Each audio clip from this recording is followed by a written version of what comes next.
smiled in her face, she still made dinner. Donald watched the meter so they don't turn the lights off. Working 2 jobs so I can get into that white school.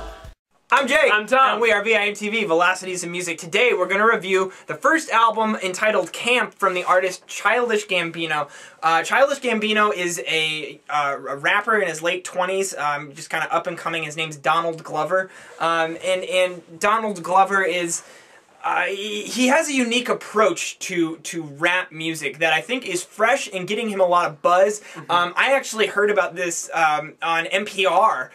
First off, and I've had actually a couple different people talk to me about Childish Gambino, and then you know, Tom had this on our docket of albums that we should review, and so when we reviewed it, I was very excited. Now, what this actually does differently than a lot of rap music that's out there. I mean, first of all, it's very much so in a Kanye West style of production. Yeah. You can tell that he's really emulating Kanye, Jay-Z, even Lil Wayne. And so you got that big city style production, and a lot of, you know, it sounds like a lot of emphasis on the production, a lot of great attention to detail. However, what Childish Gambino brings to the table is that there's a lot more attention to the lyrics. This guy has great delivery, great flow, and great lyrics sometimes. When he wants to do it, he does a great job. But the thing is that when he's on, and he's really, and what I get a kick out of is when he's explaining kind of these different takes on different themes about success and racism and growing up and his personal experiences. I think he takes rap lyricism into this kind of new arena that I like. Now, he's only doing that on some tracks, which I'll get into in a little bit. And a lot of the little tricks he does, which, I mean, you mentioned the production being kind of like Lil Wayne or Kanye. I think a lot of the writing and the lyrics are too. Not as much with the subject matter that he deals with, but more so how he deals with it. And what I mean by that is what's really in style in rap right now are these kind of puns that you slip into songs, you know? And he does that a lot. I mean, you get that on like Kanye West. One song that jumps to mind on Dark Fantasy is So Much Head I Woke Up in Sleepy Hollow. You know, this album's full of little puns and jokes like that, but instead of being like ludicrous and actually doing them like similes, saying, you know, all lost for words like I beat him in Scrabble, one of my favorite ludicrous lines. You know, he just slips them in and expects you to know the pop culture references. He's not as much going to explain them for you. He just slips them in there, and I mean, this thing is so loaded with pop culture. But I mean, that's the kind of community, to make a pun, that Donald Glover is involved in. You know, he's on that show.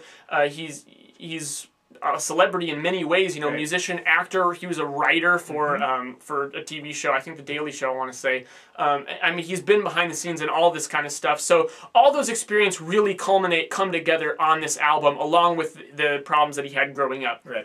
And that dichotomy is kind of twofold, because he gives a lot of variety, which I think is adding to his success, and that coupled with his just insane attention to detail in how he's producing and how he's delivering his lyrics and vocals.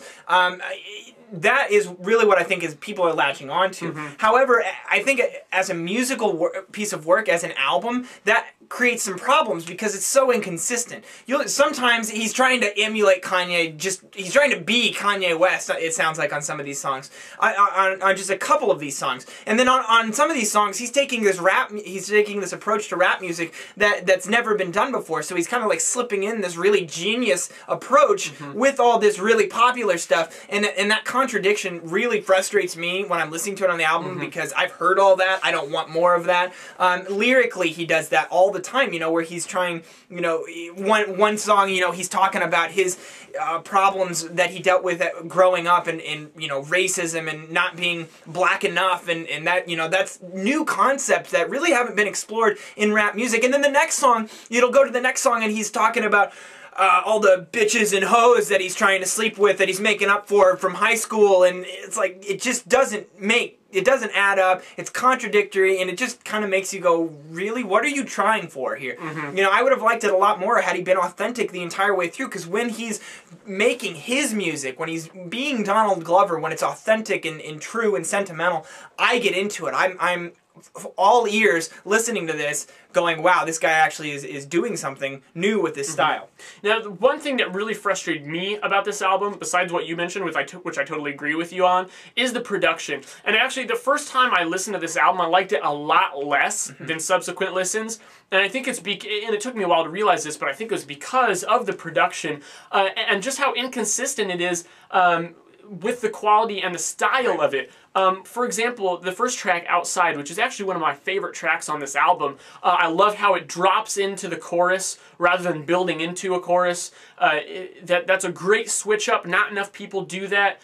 Some great lyrics on there, great beat. Yet I feel like the EQ on the vocals and its placement and volume in the mix is way too front and center. It just doesn't jive with the rest of what's going on in the song, and that really bothered me. And what's strange about that is that it's totally inconsistent. There are other tracks on the album where I feel like the vocals are a little lower in the mix, and it works perfectly. Also, like track 6, Heartbeat. That was definitely one of my least favorite songs. I thought it had a really weak chorus, but beyond that, I did not like the production and the beat. You had this synth pad line that was right front and center again. Instead of like being split stereo, kind of coming at you from the side with some more stuff. Yeah, some more stuff maybe in the center of the mix. It's just bam, right in the center at you, and you almost forget about everything that's happening in your aural peripherals, if you will. And that just kind of killed it for me. There were a lot of spots like that on the album where I'm like, why did they do this way? And it distracted me from some of the good things that were going on. Right. Overall, Tom, it sounds like you started at the bottom and then came up a little bit, and I started up here and came down a little bit. This album gets a little frustrating for me, so I'm going mid-60s with it, 67, although I do want to say there's about 4 tracks on here that I thought were really, really exemplary.